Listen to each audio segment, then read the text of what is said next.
શું કરે મનીષા? આવું કરે કે જે છોકરા દૂધ પીવડાવું છું બોમ્બીટા નાખી. સારું કહેવાય. લો સરસ. એ રેવું જોવું હતા એ મોબાઈલ દેખે છે. પેલું નાના છોકરાનું આવે છે ને દેખવાનું. સારું કહેવાય લે. કેમ કે એ દેખે ને તો જ એ દૂધ પીએ ને કે ના પીએ. હે સરસ કહેવાય. લો એની આદત પડી ગઈ ને બહુ જીદીલો થઈ ગયું છે. મસ્તી ખોરો છે ને? બહુ જ એટલે બહુ મસ્તી કરતો બહુ ના પૂછે. હે સુમા એ મસ્તી કરે તું લ્યા? પપ્પા બોલાવો ઉપર દેખો મસ્તી કરે મસ્તી? હા બોલ બેટા 2 પીવડાવે દૂધ મને. હા સરસ કહેવાય લે.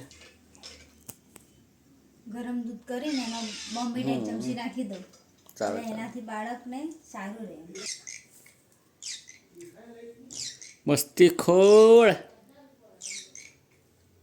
તો મિત્રો મારો છોકરો બહુ કરતા ના ખાય પણ મસ્તી ખોળ પણ શું કરે? ફોલાઈને ખવડાવવું પડે આપણે એમને. એનું બાળક કહેવાય એટલે ને શાંતિ ખવડે ફોલાઈને ખવડાવવું પડે. તો મોબાઈલ બી જો ને ખવડાવે એવું છોકરાને ફોલાઈને જ ખવડાવે. શું કહેવું મનીષા?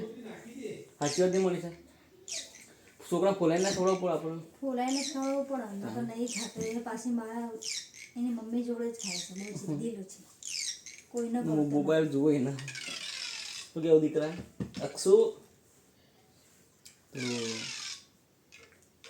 અમારો પહેલો વિડીયો છે, લોંગ વિડીયો. સપોર્ટ કરજો, લાઈક કરજો, કમેન્ટ કરજો, શેર કરજો. જય માતાજી. Bye bye.